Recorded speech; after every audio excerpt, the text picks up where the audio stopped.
जाऊंगा अशरफ जी पीछे से माला डालेगा तो बॉस को बॉस के लिए बस पकड़ेंगे, नीचे करिए, वो नीचे करिए, बस ये देखिए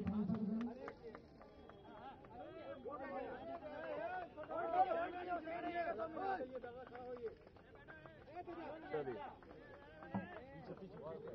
उधर उठा गाड़ी पर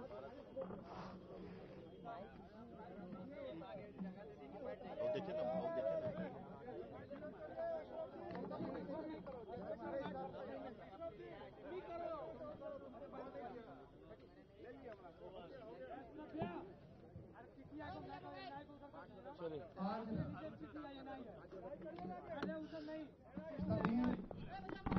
सब तो यहीं पे है।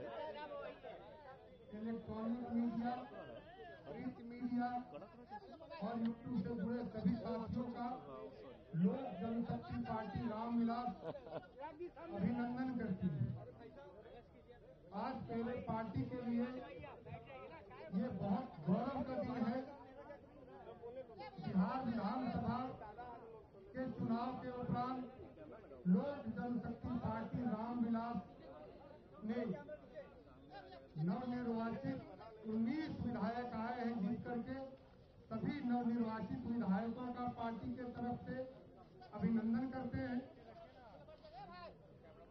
एक सांसदों की पार्टी मेरी कही जाती थी और वहां से ये कारवां हमारे राष्ट्रीय अध्यक्ष आदरणीय श्री चिराग पासवान जी के कुशल नेतृत्व में शुरू होती है और उसके बाद बिहार के लोगों के 14 करोड़ लोगों के आशीर्वाद से एक सांसदों वाली पार्टी 5 सांसदों वाली पार्टी के साथ में केंद्र की सरकार में आते हैं और लगातार श्री अरुण भारती जी जो बिहार के प्रभारी के रूप में हमारे जमुई सांसद माननीय लगातार पार्टी के कार्यकर्ताओं के साथ में दिन रात मेहनत करते हुए जब बिहार विधानसभा का चुनाव हुआ तो हमारे 19 प्रत्याशी विधायक बनकर के लौटे हैं। मैं पार्टी के तरफ से हार्दिक अभिनंदन करता हूं और अपने प्रभारी श्री अरुण भारती जी का भी अभिनंदन करता हूं। ये पार्टी इससे पहले मैं आपको लेकर के चलता हूं 19 विधायक यहाँ, उसके पहले हमारे प्रभारी श्री अरुण भारती जी को झारखंड का प्रभार मिला। श्री राजेश वर्मा जी भी वहां पे सब प्रभारी के रूप में रहे। एक सीट मिली हमारी पार्टी को, वहां पर भी हमारे लोगों ने जीत दर्ज की। उसके पहले नागालैंड में हमारी पार्टी के 2 विधायक जीते हुए हैं।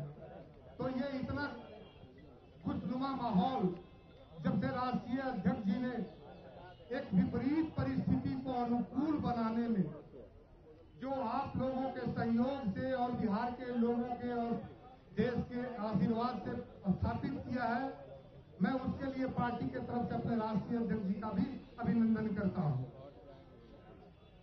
आज नवनिर्वाचित विधायकों की बैठक मित्रों पार्टी के कार्यालय में हुई।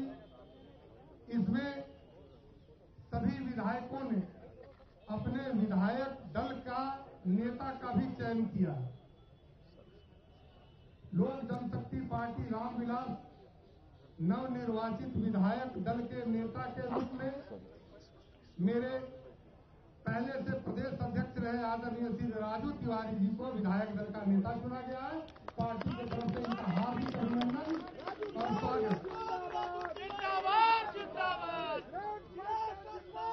इनके कुशल नेतृत्व में पार्टी ने लगातार विजय हासिल किया है और सभी विधायकों का सहयोग इनको मिलता रहेगा। ऐसी शुभकामनाओं के साथ अब मैं अपने पार्टी के राष्ट्रीय अध्यक्ष सह केंद्रीय मंत्री आदरणीय श्री चिराग पासवान जी से आग्रह करूंगा कि आप लोगों से रूबरू होकर के और आप लोगों को अपनी बातों को रखेंगे। धन्यवाद।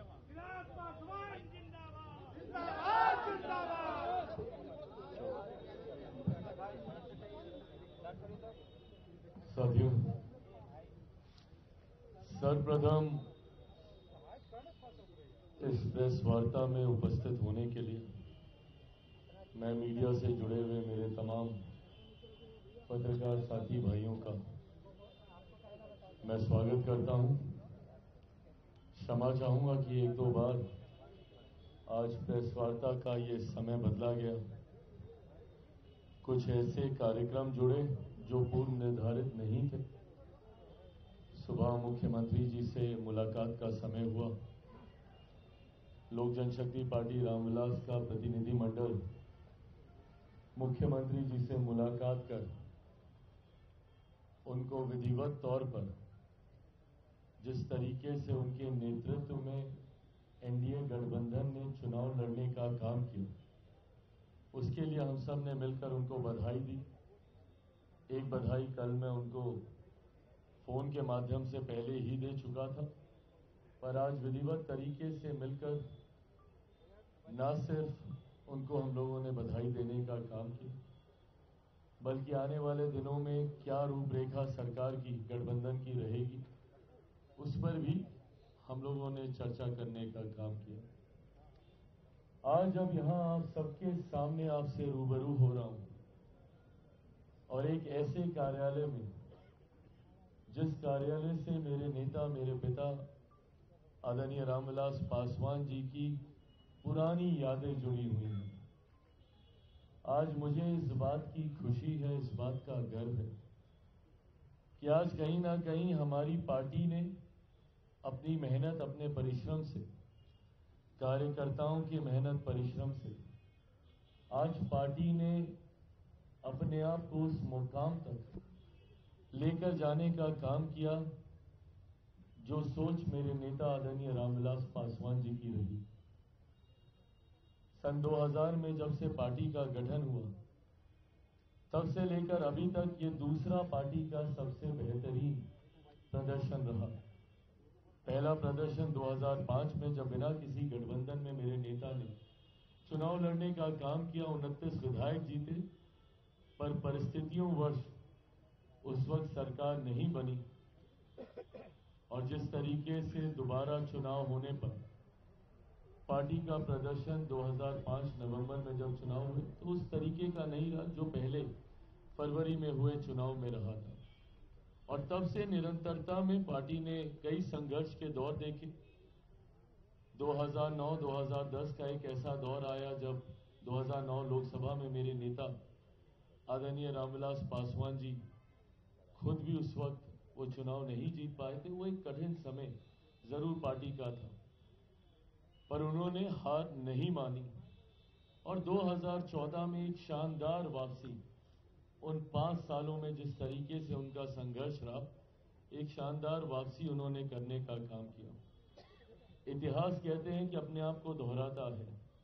लगभग 2020 के आसपास पुनः मेरे सामने ऐसी ही परिस्थिति आई जहां पार्टी की समाप्ति की भी घोषणा कई दलों के द्वारा कई अलग अलग मंचों पर कर दी गई थी। 2020 में पार्टी का प्रदर्शन अपेक्षा के अनुरूप नहीं रहा और उसके बाद 2021 में जिन उतार चढ़ाव से पार्टी और मैं खुद व्यक्तिगत तौर पर गुजरा, कहीं ना कहीं 2022 आते आते तक ये मान लिया गया था कि लोक जनशक्ति पार्टी और चिराग पासवान समाप्त है।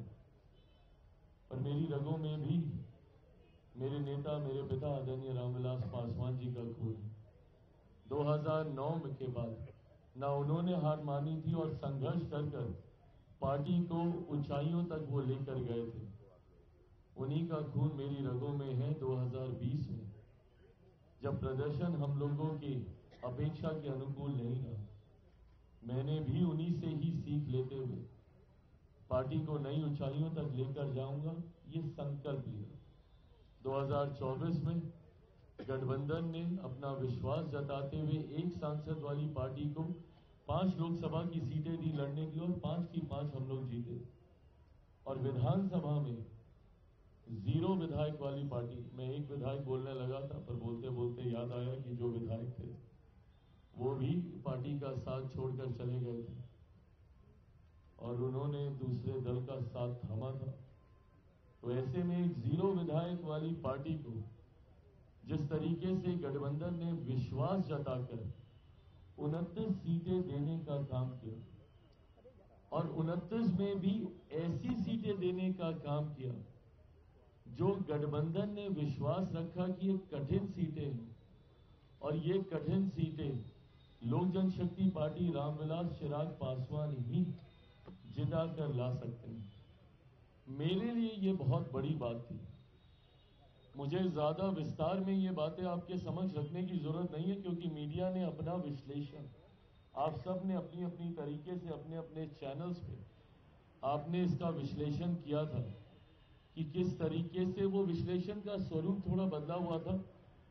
उसके पीछे की सोच ये बताई जा रही थी कि चिराग पासवान को ये सीटें हारने के लिए दी गई हैं, और मेरे कुछ शुभचिंतक जो मेरे बारे में सोच रखते हैं कि भैया कैसे चिराग पासवान को कमतर आंका जाए, उन्होंने खास तौर पर यह नैरेटिव सेट करना शुरू किया कि 2020 में चिराग पासवान ने खेल किया था जदयू के साथ, और 2025 में यह खेल जदयू ने कर दिया चिराग पासवान के साथ, ऐसी सीटें थमाकर जिसमें 100% स्ट्राइक रेट का झुंझुना बजाने वाला लड़का इसमें तो कम से कम प्रदर्शन अपना अच्छा नहीं कर पाएगा। और थ्रू आउट द इलेक्शंस, पूरे चुनाव प्रचार के दौरान ये नैरेटिव सेट करने का प्रयास किया गया कि जदयू और लोजपा में दरारें हैं, ये दरारें भरी नहीं गई हैं, अब चिराग पासवान से बदला लेने का समय आ गया, और अब चिराग अगर 4-5 सीटें भी इसमें से जीत जाएंगे तो बहुत बड़ी बात होगी। एंड मोर और लेस अधिकांश एग्जिट पोल ने भी वैसा ही दिखाना शुरू किया, जहां पे हम लोगों को दहाई के आंकड़े तक भी लेकर जाने में कई एग्जिट पोल की सांस फूलने लगती थी। बहरहाल मैंने हमेशा इस बात को मैंने कहा कि मैंने चुनाव सर्वे के आधार पर नहीं, मैंने हमेशा चुनाव अपनी मेहनत के आधार पर लड़ने का काम किया। परिणाम मैंने ये सोचकर नहीं कि एग्जिट पोल मुझे क्या दिखाएंगे, परिणाम बिहार की जनता मुझे क्या देगी, ये सोचकर मैंने चुनाव लड़ने का काम किया। 2014 में भी मात्र एग्जिट पोल, जब हम लोग 7 सीटें लड़े और 6 जीते थे, तो एग्जिट पोल मात्र 2 सीटें दिखा रहा, और कुछ जगह तो ये कह के दिखाई जा रही थी कि बस बाप बेटा ही, ये वर्ड इस्तेमाल किया गया था कि बस बाप बेटा अपनी सीटें जीतेंगे, जमुई से चिराग और हाजीपुर से मेरे नेता। और 2019 में भी जब 6 की 6 हम लोग जीते, तब भी यही नैरेटिव सेट किया जा रहा था कि बहुत होगा तो 2 सीटें जमुई चिराग निकाल लेंगे, हाजीपुर इनके नेता के नाम पर, उस वक्त हमारे चाचा चुनाव लड़ रहे थे, वो निकाल लेंगे। और 24 में तो हद कि भैया सिर्फ हम ही सीट निकाल पाएंगे, जमुई की 1 सीट निकल गई तो निकल गई, बाकी इनके जितने प्रत्याशी हैं उनमें से कोई चुनाव नहीं जीत पाएगा। और मेरे 5 सांसद आज इस मंच पर आपके सामने मौजूद हैं। बहरहाल मैं एग्जिट पोल को मैं दोष नहीं देता, मैं दोष उन लोगों को देता हूं जो ये नैरेटिव सेट करने का प्रयास करते हैं बार बार कि गठबंधन में दरारें, चिराग पासवान मुख्यमंत्री जी के बीच में दरार, लोजपा जदयू, और इन बातों को सहज स्वीकार करना भी आसान हो जाता है, क्योंकि मेरा इतिहास भी ऐसा ही रहा है। 2020 में जिस तरीके से हमारी भूमिका रही, तो उस भूमिका के साथ जोड़ते हुए इन परिस्थितियों को जोड़ना आसान हो जाता था, और इसीलिए 24 के लोकसभा में भी यही परसेप्शन बनाया गया और यही परसेप्शन 2025 विधानसभा में भी बनाया गया। पर मुझे खुशी है आज कि जिस तरीके से तमाम बातों को ध्वस्त करते हुए एनडीए का प्रदर्शन रहा, और जिस तरीके से विपक्ष के तमाम नेताओं की बातें, उनका भ्रम फैलाना, उनका फॉल्स नैरेटिव सेट करना सिर्फ बातें बनकर रह गया, और जो बातें मैंने निरंतरता में कही थी, राजनीति का विद्यार्थी हूं, बीइंग स्टूडेंट ऑफ पॉलिटिक्स, मैं भी अध्ययन करता हूं, पढ़ता रहता हूं, निरंतरता में सेफोलॉजिस्ट नहीं हूं, बट आंकड़ों को पढ़ता हूं, आंकड़ों पे काम करता हूं, और इसीलिए मेरा विश्वास हर बार गहराता है कि भैया इतना तो हम जीतेंगे ही जीतेंगे। और वो विश्वास जो मैं आप लोगों से संवाद के दौरान भी रखता हूं, वो आता ही इन बातों को लेकर है, क्योंकि मैंने उन आंकड़ों पे काम किया होता है। मैंने बार बार 2020 से इस बात को कहा, जब ये बात कही जा रही थी कि भैया राजद इतनी बड़ी पार्टी, राजद इतनी बड़ी पार्टी, उस वक्त के नेता प्रतिपक्ष, अब आज की तारीख में कौन होंगे कैसे होंगे नहीं पता, बट उस वक्त के नेता प्रतिपक्ष कि भैया वो एकदम मुख्यमंत्री बनने के समीप थे, बन ही गए थे, शपथ होने वाली थी। मैंने तब भी ये कहा था कि बिहार की जनता ने कभी भी उनको चुनने के लिए वोट नहीं दिया। 2020 में बहुत सहजता से ये बात मेरे साथ जोड़ दी जाती थी और कह दी जाती थी कि चिराग पासवान की वजह से जनता दल यूनाइटेड को नुकसान हुआ। अगर जनता दल यूनाइटेड को नुकसान हुआ तो इसका लाभ किसको मिला? उसका लाभ सीधा सीधा राजद को मिला था। राजद को भी उस वक्त बड़ी पार्टी चुनने का जनादेश नहीं था, क्योंकि उस वक्त एक डिवाइडेड एनडीए था। इसका लाभ परिस्थितिवश राजद को मिल गया था। बट उन आंकड़ों को देखकर, इतने विधायकों को देखकर, जिस तरीके से राजद अपने पुराने स्वरूप में, अहंकार में आ गया था, उस वक्त मैं बार बार ये कह रहा था कि ये अहंकार ही इनके पतन का कारण बनेगा, क्योंकि ये कभी समझ ही नहीं पाए कि एक बटे हुए एनडीए का लाभ आपको मिला है, जनता ने आपको नहीं स्वीकारा है। और आज वही चीज प्रमाणित हुई है। यही परिणाम 2020 में आते, और जनता दल और राष्ट्रीय जनता दल की अगर मैं बात करूं तो ये तो 2005 से 2010 से समाप्त है ये पार्टी। 2010 में जिस तरीके से एनडीए को प्रचंड बहुमत, एक ऐतिहासिक बहुमत मिला था, उसी वक्त राजद को अस्वीकार कर दिया गया था, और ये अस्वीकार 2005 में भी हो गया था। तो एक बार जो 90 के जंगल राज के बाद, उन 15 सालों के शासन के बाद जनता ने राजद को अस्वीकार करने का काम किया। बिहार की जनता ने कभी उन्हें दोबारा स्वीकार नहीं किया। अब उसके बाद से परिस्थितियां बनती गई। 2010 में जनता ने स्पष्ट जनादेश दे दिया कि भैया राष्ट्रीय जनता दल जंगल राज वाला नेतृत्व तो हमें नहीं चाहिए। पर 2015 में परिस्थितिवश पुनः उन्हें मौका मिला। मुख्यमंत्री नीतीश कुमार जी के उनके साथ जाने की वजह से उन्हें लाभ हुआ। और 2020 आते आते तक जिस तरीके से एनडीए में बिखरा हुआ, अगर 2015 का भी एनडीए वैसा ही रहता जैसे आज है, तो भी इन लोगों के लिए खाता खोलना मुश्किल होता। 2020 में भी आज जैसे हम लोग हैं वैसे ही रहते, तो इन लोगों के लिए दहाई का आंकड़ा पार करना मुश्किल होता। और 2025 ने तो प्रमाणित कर ही दिया भैया। इतना बुरा हर्ष, कई लोग सोचते हैं कि और कहते हैं कि भैया ये तो कल्पना भी नहीं की थी। बिल्कुल कल्पना की थी, मैंने कल्पना की थी। और मैं बार बार आप लोगों से बातचीत के दौरान इस बात को मैं कहता रहा था, और मैं कह रहा था कि भैया अगर हम लोग यूनाइटेड तौर पर चुनाव लड़ लेंगे तो कोई कारण नहीं है कि राष्ट्रीय जनता दल या महागठबंधन अस्तित्व में भी आ सके।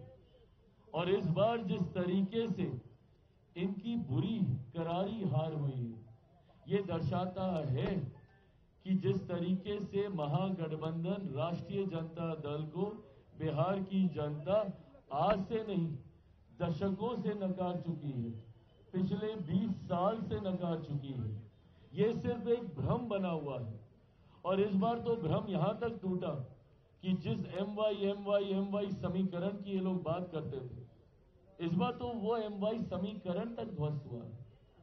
और इस बार कई ऐसे एम हैं एक बड़ी संख्या में जिन्होंने हम लोगों का साथ देने का काम किया, जो मुख्य धारा के साथ जुड़ना चाहते हैं। और कई ऐसे वाई के साथी भी हैं जो इस बात को समझ गए भैया कि वाई का मतलब सिर्फ एक परिवार है महागठबंधन में। वाई का मतलब मुख्यमंत्री भी मैं, मेरे जेल जाने के बाद मेरी अर्धांगिनी, अगली पीढ़ी आएगी तो मेरा बेटा सांसद बनने की बात आएगी तो मेरी बेटी, कोई भी लाभ मिलने की बात होगी तो मेरा परिवार। तो वाई भी इस बात को अच्छी तरीके से समझ गए। आज उसी समाज से आने वाले मेरे कई विधायक आप सबके पीछे यहां पर मौजूद हैं। तो ऐसे में चुनाव पहले दिन से ही स्पष्ट था कि जिस एकजुटता के साथ एनडीए चुनाव लड़ रहा था, जहां पर बात सिर्फ विकास की हो रही थी, जहां पर बात डबल इंजन से मिलने वाले लाभ की हो रही थी, जहां पे बात मेरे प्रधानमंत्री के सोच की हो रही थी, जहां पे बात मुख्यमंत्री नीतीश कुमार जी के अनुभव की हो रही थी, जहां पे बात बिहारी फर्स्ट की हो रही थी, जहां पे एनडीए घटक दलों की एकजुटता की बात हो रही थी, तो वहीं दूसरी तरफ महागठबंधन के अहंकार की बात हो रही थी, एक दूसरे को सम्मान न देने की बात हो रही थी। आप बताइए भैया ये कौन सहज स्वीकार करेगा कि इतनी माथा पच्ची के बाद हाथ पांव जोड़ने के बाद, एक दूसरे को आंख दिखाने के बाद तो आपने मुख्यमंत्री के चेहरे पे सहमति दी। अगर ये सहमति इतनी पहले ही थी तो राहुल जी तो घूम के गए थे ना भैया बिहार, उस वक्त घोषणा कर देते उनके चेहरे पर किस तरीके से उनको डराना धमकाना पड़ा, तब जाके वो चेहरे की घोषणा हुई। और एक और जो उप मुख्यमंत्री बनने के लिए भैया पूरी पार्टी को ही उन्होंने स्वाहा कर दिया। और उस पर भी अहंकार उस गठबंधन का देखिए कि जनादेश अभी तक आया नहीं था और 18 तारीख को हम शपथ लेंगे, 18 तारीख को हम शपथ लेंगे।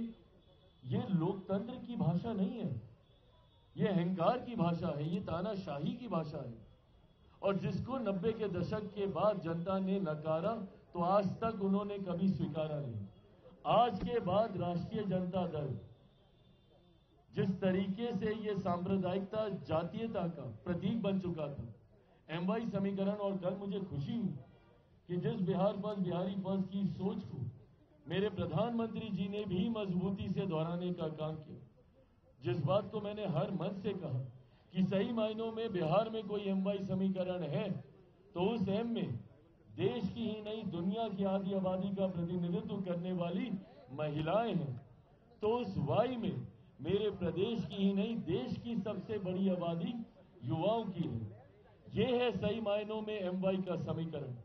कल प्रधानमंत्री जी ने भी इस बात को मजबूती से कहने का काम किया। इस एमवाई समीकरण के साथ आने वाले दिनों में हमारी सरकार कार्य करने का काम करेगी, जहां पे जात पात धर्म मजहब से उठकर एक समावेश की सोच के साथ, जिसमें बिहार फर्स्ट बिहारी फर्स्ट का मजबूत समर्थन आप सबको देखने को मिलेगा। मेरे प्रधानमंत्री के सोच वाली सरकार, मुख्यमंत्री नीतीश कुमार जी के अनुभव वाली सरकार, बिहार फर्स्ट बिहारी फर्स्ट के समर्थन वाली सरकार आने वाले दिनों में आप सबको देखने को मिलेगी। मैं ये मानता हूं कि अगले 5 साल बिहार के लिए एक स्वर्णिम काल के तौर पर होंगे। पिछले साल सवा साल में हम सब ने अनुभव किया कि कैसे मेरे प्रधानमंत्री के लिए बिहार प्राथमिकता है। देश का प्रधानमंत्री साल भर के भीतर 12-13 बार बिहार आते हो। चुनाव प्रचार को जिस तरीके से उन्होंने लीड करने का काम किया, जिस तरीके से हर दूसरे दिन बिहार आकर उन्होंने यहाँ पे प्रचार करने का काम किया, ऐसे में परिणामों के बाद जहां मैं बिहार की जनता का धन्यवाद करता हूं कि सही समय पे लिया गया सही फैसला। आज की तारीख में बिहार में जरूरत है इस डबल इंजन की सरकार की, तो वहीं मैं मेरे प्रधानमंत्री का धन्यवाद करता हूं जितनी मेहनत उन्होंने चुनाव प्रचार में करने का काम किया। हर दूसरे दिन बिहार आकर जिस तरीके से उन्होंने बिहारियों में ये विश्वास दिलाने का काम किया, चुनाव से पहले भी जिस तरीके से निरंतरता में बिहार आकर लाखों करोड़ों की परियोजनाओं को बिहारियों के लिए समर्पित करने का काम किया, न सिर्फ शुभारंभ किया बल्कि उद्घाटन कर बिहारियों को उन योजनाओं को समर्पित करने का काम किया। इन चीजों ने विश्वास बढ़ाया बिहारियों के मन में। और जिस तरीके से मुख्यमंत्री नीतीश कुमार जी ने इस पूरे चुनाव कैंपेन को लीड करने का काम किया, कल मैंने फोन के माध्यम से तो उनको बधाई दिया, आज व्यक्तिगत मुलाकात में भी मैंने मुख्यमंत्री जी को बधाई देने का काम किया। जिस तरीके से उनके ऊपर व्यक्तिगत आरोप लगाए गए, जिस तरीके से उनके स्वास्थ्य को लेकर बार बार विपक्ष के द्वारा टिप्पणी की गई, मुख्यमंत्री जी ने करके दिखाया कि आप जितना उनके ऊपर प्रहार कीजिएगा वो उतने ही मजबूत होकर बाहर निकलेंगे। न सिर्फ उन्होंने चुनाव कैंपेन को लीड किया बल्कि विपरीत परिस्थितियों में जब बिहार के दूसरे तथाकथित युवा नेता कमरे में बैठे हुए थे, क्योंकि मौसम खराब है, तो फोन पे भाषण दे रहे थे, उस वक्त मेरे मुख्यमंत्री गाड़ी से जाकर वो प्रचार कर रहे थे। जितनी सभाएं उन्होंने की, उन्होंने करके दिखाया कि भैया उनके अंदर आज भी वो क्षमता है, और इन्हीं बातों पर विश्वास किया। जितने फॉल्स नैरेटिव विपक्ष ने गढ़ने का काम किया, मेरे प्रधानमंत्री के बारे में जो व्यक्तिगत टिप्पणी की, उनके बारे में जिस तरीके से उनकी मां को लेकर किसी भी मंच पर वोट के लिए ये नाचने लगेंगे, इन बातों को लेकर, कभी चौकीदार चोर है तो आज वोट चोरी की बात कहकर जितने व्यक्तिगत प्रहार उनके ऊपर हुए, उतना ज्यादा हमारा गठबंधन मजबूत हुआ। बिहार बिहारी मर्यादाओं के लिए जाने जाते हैं, अपनी सभ्यता के लिए जाने जाते हैं। ऐसी असभ्य भाषा कभी भी बिहारियों ने स्वीकार नहीं की है। ऐसे में एक बार फिर से इस असभ्यता को नकारने का काम किया गया है बिहार की जनता के द्वारा। मैं बिहार की जनता का धन्यवाद करते हुए मेरे प्रधानमंत्री का धन्यवाद करता हूं। कल फोन पर भी उनसे बातचीत हुई। उनको जहां मैंने धन्यवाद दिया उनके परिश्रम के लिए, उनके द्वारा जिस तरीके से लोक जनशक्ति पार्टी रामविलास हमारी भूमिका को सराहने का काम किया गया और जिस तरीके से उन्होंने कहा कि हमारी एकजुटता ही इस परिणाम का कारण है, उनके ये शब्द मेरे लिए, मेरे तमाम नेताओं के लिए, मेरे तमाम विधायकों का मनोबल बढ़ाते हैं। आज जिस तरीके से सुबह केंद्रीय गृह मंत्री अमित शाह जी का फोन आया और उनकी जो एक अहम सक्रिय भूमिका बिहार विधानसभा चुनाव के दौरान रही, उन्होंने जिस तरीके से लोक जनशक्ति पार्टी रामविलास की भूमिका को सराहने का काम किया, मैं, मेरी पार्टी उनका भी धन्यवाद करती है। जिस तरीके से भारतीय जनता पार्टी के राष्ट्रीय अध्यक्ष जेपी नड्डा साहब जी, उनकी सक्रिय भूमिका रही, विभिन्न राज्यों से आए हुए भारतीय जनता पार्टी के मुख्यमंत्री, उनकी भूमिका रही, और एनडीए के तमाम हमारे घटक दल, उपेंद्र कुशवाहा जी हों, आदरणीय जीतन राम मांझी जी हों, हम लोगों के बीच भी दरार दिखाने के बहुत प्रयास किए गए, पर जिस सहजता से एक दूसरे की सीट पर जाकर हम लोगों ने प्रचार करके एक दूसरे के विधायकों को जिताने का काम किया। आज जब मुख्यमंत्री जी से मुलाकात हुई तो जिस मुस्कुराहट के साथ वो बता रहे थे कि ये देखिए हम वोट डालकर आए हैं और हेलीकॉप्टर छाप पर हम वोट डालकर आए हैं, ये दिखाता है इस एकजुटता को। जहां मुख्यमंत्री जी का वोट हेलीकॉप्टर पर गया और अरुण जी यहीं पर मौजूद हैं हमारे बख्तियारपुर से, हमारे विधायक, तो वहीं दूसरी तरफ हमारा वोट भी तीर छाप हो गया है। अलौली विधानसभा जहां से गठबंधन से जनता दल यूनाइटेड से तीर छाप पर सदा साहब चुनाव वहां से लड़ रहे थे अलौली विधानसभा में, तो रामचंद्र सदा साहब वहां से चुनाव लड़ रहे थे। ये दर्शाता है कि किस एकजुटता के साथ, और अगर ये नहीं होती तो ये परिणाम नहीं होते। इन बातों को आज मैं दोहरा इसीलिए रहा हूं क्योंकि थ्रू आउट हम लोगों के बीच में, मेरे मांझी जी को लेकर, अरे लोकसभा में मैं उनके साथ बैठता हूं, उनसे संवाद करता हूं, उम्र में बड़े हैं, आदरणीय हैं, अनुभवी हैं, उनसे सीखता हूं। उपेंद्र जी को लेकर कि भैया महुआ की सीट को लेकर, ये महुआ के हमारे जॉइंट किलर यहाँ पे मौजूद है भैया संजय सिंह जी, ये वहां से जिस तरीके से इनकी जीत सुनिश्चित थी और जिस तरीके से विवाद को दर्शाने का काम किया गया, आज गठबंधन ने एकजुटता के साथ चुनाव लड़ने का काम किया। मैं यहाँ पर मौजूद मेरे तमाम योद्धाओं को, जिन्होंने मजबूती से चुनाव लड़ने का काम किया, और ये सामान्य बात नहीं थी जो मीडिया में ये चल रहा था, आंकड़े वो भी सही थे। लगभग 19 में से 16 सीटें हम लोगों की ऐसी थी जो सिटिंग सीट नहीं थी, और उन 16 सीटों में से भी कई सीटें ऐसी थी जिसको हम लोग लंबे समय से हम लोगों ने नहीं जीता था, जो पिछले 5 साल ही नहीं, इससे पहले भी 2 सीटें तो ऐसी थी जो पिछले 15 साल से एनडीए नहीं जीता था। उसमें से 9 सीटें ऐसी थी जो पिछले 10 साल से एनडीए नहीं जीता था, और उसमें से 4 सीटें ऐसी थी जो पिछले चुनाव में एनडीए हार चुका था। ऐसे में गठबंधन ने ये विश्वास जताया, और ये बात केंद्रीय गृह मंत्री जी से जब हुई भी थी तो उन्होंने भी इस बात को कहा था कि आप में ये क्षमता है कि आप इसमें से अधिकांश सीटों को आप निकाल पाएंगे। महज 29 में से 3 सीटें ऐसी थी जो हमारी सिटिंग सीटें थी। ना सिर्फ उन 3 सिटिंग सीटों को वापस जीतकर मैंने गठबंधन को देने का काम किया, बल्कि 16 ऐसी सीटें भी हमारे इन योद्धाओं ने जीतकर हमारे गठबंधन को देने का काम किया, जो ना सिर्फ हमारी सिटिंग सीटें नहीं थी बल्कि 1 दशक, 1.5 दशक से वो हमारे गठबंधन के पास नहीं थी। तो ऐसे में लोक जनशक्ति पार्टी रामविलास ने हमेशा विपरीत परिस्थितियों में अपने आप को साबित करने का काम किया। मैं पार्टी के संगठन, पार्टी के हर एक नेता जिन्होंने मजबूती से पार्टी को चुनाव लड़वाने का काम किया, मैं बिहार प्रदेश के हमारे प्रभारी अरुण भारती जी का विशेष तौर पे मैं धन्यवाद करता हूं। इनकी एक अहम भूमिका रही रणनीति को लेकर, चुनाव के दौरान तालमेल को लेकर। मैं हमारे कार्यवाहक प्रदेश अध्यक्ष अशरफ अंसारी जी का मैं विशेष तौर पे मैं धन्यवाद करता हूं। जिस तरीके से इन्होंने पूरे चुनाव के दौरान अपने पद की गंभीरता को समझते हुए पार्टी के संगठन के माध्यम से हर प्रत्याशी को जिताने में अहम भूमिका निभाई। मैं मेरे तमाम सांसद, मैं वीना जी का मैं धन्यवाद करता हूं। जिस तरीके से जिस संभाग की जिम्मेदारी दी गई उसको इन्होंने निभाने का काम किया।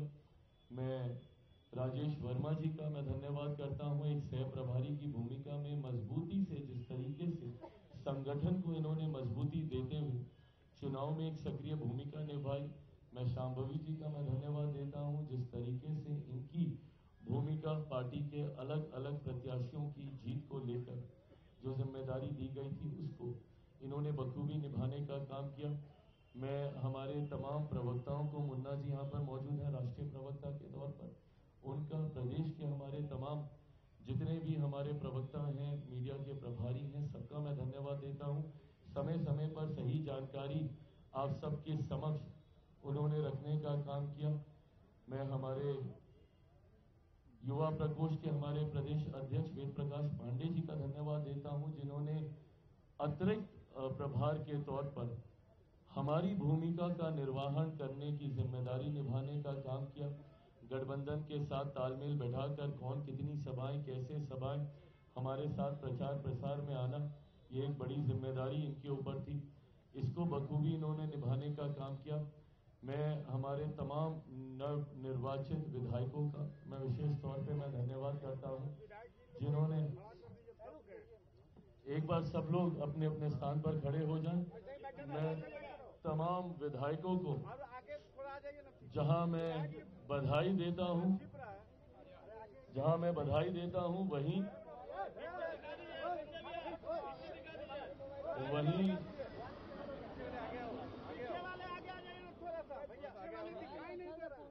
जो लंबे वाले हैं वो थोड़े से पीछे, जो आगे आ जाए। आप सब लोग आगे आ जाइए, साथ में खड़े हो जाइए, सब लोग साथ में खड़े हो जाइए।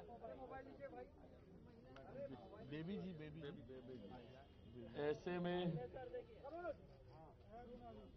ऐसे में बेबी जी आप इधर आइए, संगीता जी आप भी इधर आइए, बीच में आइए, आप लोग आइए इधर साथ में। विनीता जी आप भी इधर आइए, बीच में आगे आ जाइए, हमारे ठीक पीछे आ जाइए। आइए, हाँ आइए संगीता जी, आइए विनीता जी। तो हमारे तमाम विधायक, इनको बधाई देते हुए बिहार फर्स्ट, बिहारी फर्स्ट को धरातल पर उतारने की बड़ी जिम्मेदारी इन सब के ऊपर है। और उम्मीद ही नहीं, पूरा विश्वास है कि लोक जनशक्ति पार्टी की मर्यादाओं को निभाते हुए, जहां पे विनम्रता, सभ्यता, मर्यादा का पालन करते हुए बिहार विधानसभा में जाकर मजबूती से अपने क्षेत्र की समस्या के समाधान के लिए आवाज उठाने का तमाम विधायक काम करेंगे, ये मेरा विश्वास है।